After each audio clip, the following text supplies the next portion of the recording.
என்ன காரணம் அது? எங்க அக்காவுக்கு ஜாதகத்துல தோஷம்.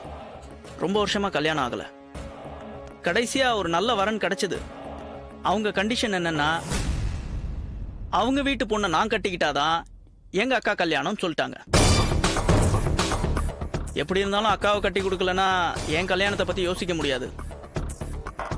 ஸோ நானும் ரேஷ்மியும் சேர்ந்து பிளான் பண்ணோம். இவ சொல்லிதான் நான் அவளை கல்யாணமே பண்ணிக்கிட்டேன். எனக்கு தான் அப்பப்போ இவர் அந்த வித்யாவை கொஞ்சறத பார்க்கும்போது பத்திக்கிட்டு எரியும். உண்மையிலேயே இவர் என்னை ஏமாத்திருவாரோன்னு பயந்துட்டேன்.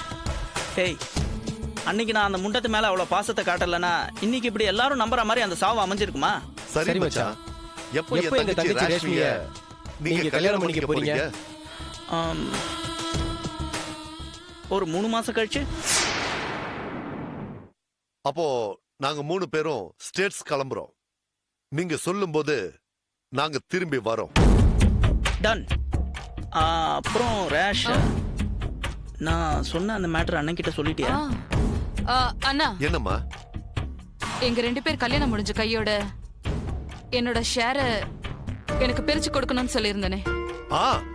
அதுக்கான எல்லா ஏற்பாடும் முடிச்சிட்டோம்மா. Don't worry. ஆமா, கல்யாணத்துக்கு அப்புறம் நாங்க ஒரு 3 மாசம் தான் இங்க இருப்போம். அதுக்கப்புறம் நாங்க போய் மொரிஷியஸ்ல செட்டில் ஆயிடுவோம். நல்லது மச்சான்.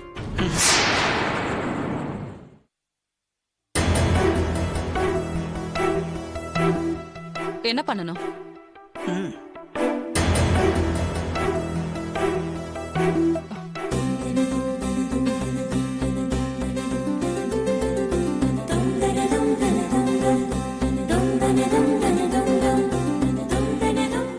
என் தங்கச்சி எப்படி உங்களை மனசு விரும்பி ஏத்துக்கிட்டாலோ அதே மாதிரி அவ கடைசி வரைக்கும் கண் கலங்காம நீங்க தான் வச்சு காப்பாத்தணும். ஷூர். வாங்க. நீங்க 2 பேரும் சந்தோஷமா பல்லாண்டு காலம் சிறப்பா வாழணும். அதான் என்னோட ஆசை. நிச்சயமா.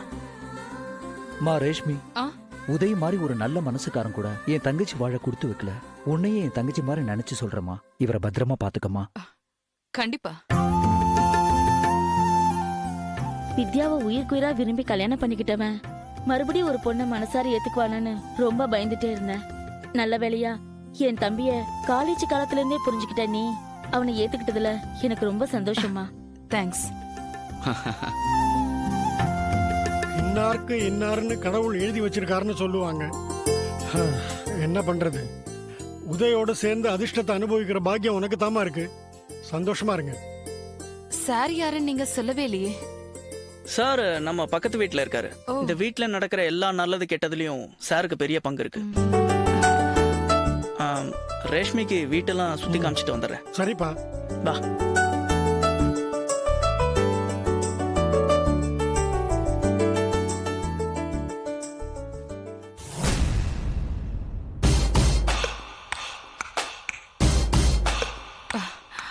நைஸ். இந்த ரூம்ல தான் இன்னும் கொஞ்ச நேரத்துல அலங்காரம் பண்ண போறாங்க.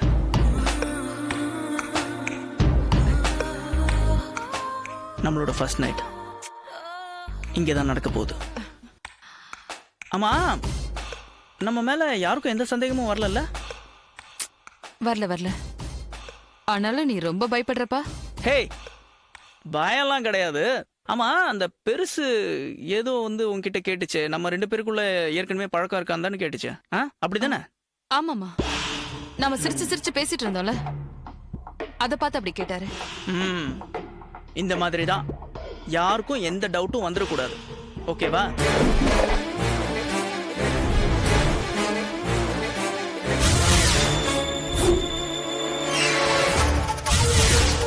வீட்டுக்கு புதுசா கல்யாணம் பண்ணிட்டு வந்த பொண்ணு அடக்க ஒடுக்கமா இருக்கான்னு எல்லாரும் பேசணும். ஏன் அப்படி பேசணும்? இப்படி கேட்டா நான் என்ன பதில் சொல்லுவேன் ரேஷ்மி? அக்கம் பக்கத்துல 4 பேர் அனுசரிச்சு போகணும். எதுக்காக அனுசரிக்கணும்? நல்லது கெட்டதுன்னா 4 பேர் இருக்கணுமா? இப்போ நம்மளோட இந்த ஃபர்ஸ்ட் நைட் ரூம் அலங்கரிக்கிறதுக்கு கூட அக்கம் பக்கத்துல இருந்து ஒரு 4 பேர் வராங்க. அவங்க கூடலாம் அப்படியே அனுசரிச்சு பழகிக்கன்னு சொல்றேன். பக்கத்து வீட்டுக்காரங்க எதுக்கு வந்து நாம படுக்க போற பெட் அலங்காரம் பண்ணணும்? டெக்கரேட்டர்ஸ் கூப்பிட்டா அவங்களே 5 நிமிஷத்துல வந்து பண்ணிட்டு போயிடுவாங்க.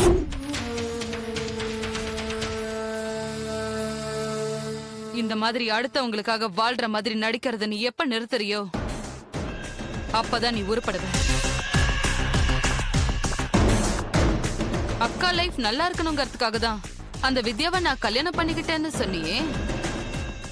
உன்னையே நம்பி உனக்காகவே காத்துக்கிட்டு இருக்கிற என்ன பத்தியும் அதே மாதிரி நீ யோசிச்சிருக்கணும் தானே? ஏய், இப்ப ஏன் நீ இதெல்லாம் பேசுற? இல்ல, அடுத்தவங்க ஃபீலிங்ஸ் ரொம்ப புரிஞ்சு நடந்துக்கிறவங்க மாதிரி பேசுறியே. முதல்ல முதுக நீ கவனின்னு சொல்றேன். நீ இப்படி எல்லாம் பேசுவேன்னு நான் கொஞ்சம் கூட எதிர்பார்க்கவே இல்லை தெரியுமா? நானும் கூட எதிர்பார்க்கல நீ இப்படி எல்லாம் மாறி இருப்பேன்னு. நான் மாறிட்டேனா? என்ன மாறிட்டேன்? ரொம்ப மாறிட்டேன். என்கிட்ட இருக்கிற பணத்துக்காக தானே நீ என்ன கல்யாணம் பண்ணிக்கிட்ட. லவ் பண்ணது மனசுல இருந்திருந்தா அவ இருக்கும் போது நீ என்ன சுத்தமா அவாய்ட் பண்ணிருப்பியா? என்ன பேச்சு பேசுற நீ ரேஷ்மி? இப்போ உனக்கும் எனக்கும் கல்யாணம் ஆயிருச்சு. ஒருவேளை நான் இன்னொரு பொண்ணோட பழகிறது உனக்கு தெரிஞ்சா நீ என்ன பண்ணுவ? என்னடா சொன்ன?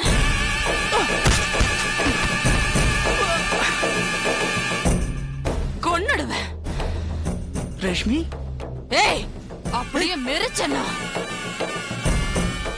இன்னொரு வாட்டி வேற பொண்ணுங்களை பாக்குற வேலை வச்சுக்கிட்ட என் அண்ணனுங்க கிட்ட சொல்லி அன்னைக்கு நீ என்ன தூக்கி போட போனிய ஒரு குவாரி அங்கேயே தூக்கி போட்டுற சொல்வேன். இங்க பார், ஒன்ன நியாயப்படுத்திக்கிற வேலையெல்லாம் என்கிட்ட வேணாம். நான் சொல்லும் போது மட்டும் என்ன நீ லவ் பண்ணணும், அது மட்டும் தான் உன் வேலை.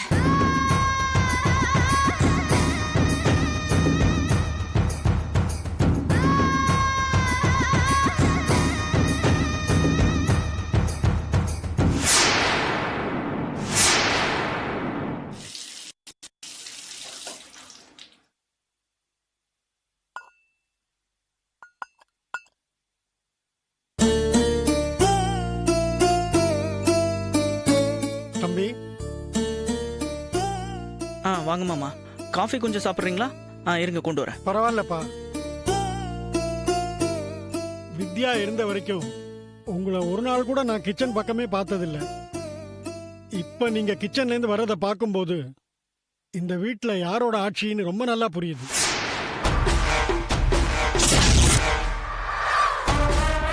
ஆமா, நேத்து ராத்திரி கூட ஹோட்டல்ல பார்சல் எடுத்து தான் சாப்பிட்டீங்க போல இருக்கு.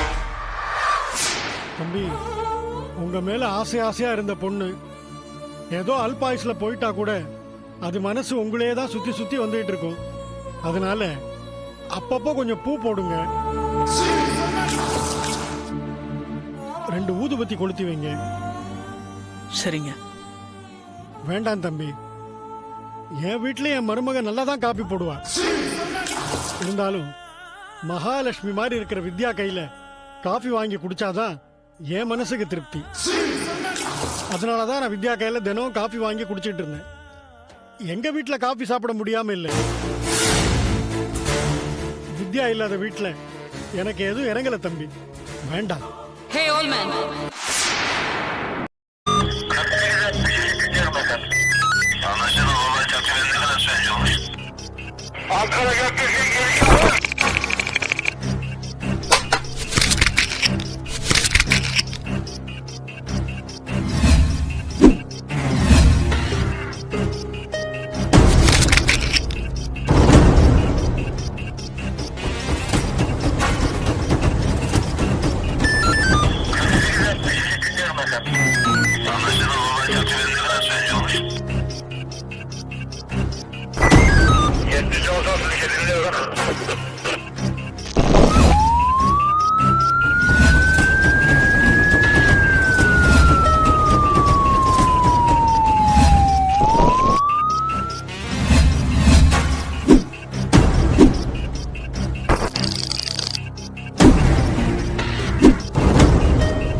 Yeah, we don't want to do anything to scare your children. That's the last thing we want to do. We don't want to scare anybody.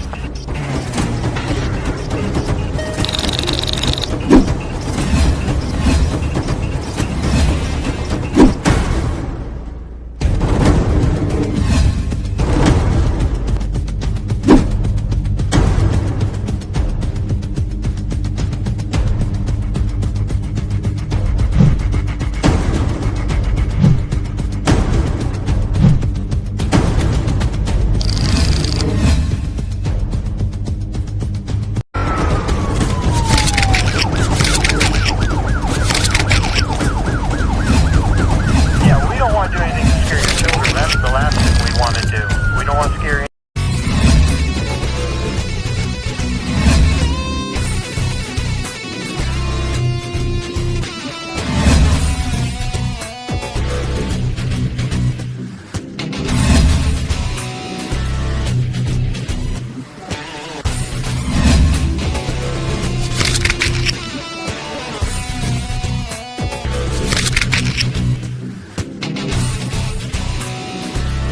If you enjoyed this video, kindly like, share, comment, and for further our interesting videos, subscribe our channel below.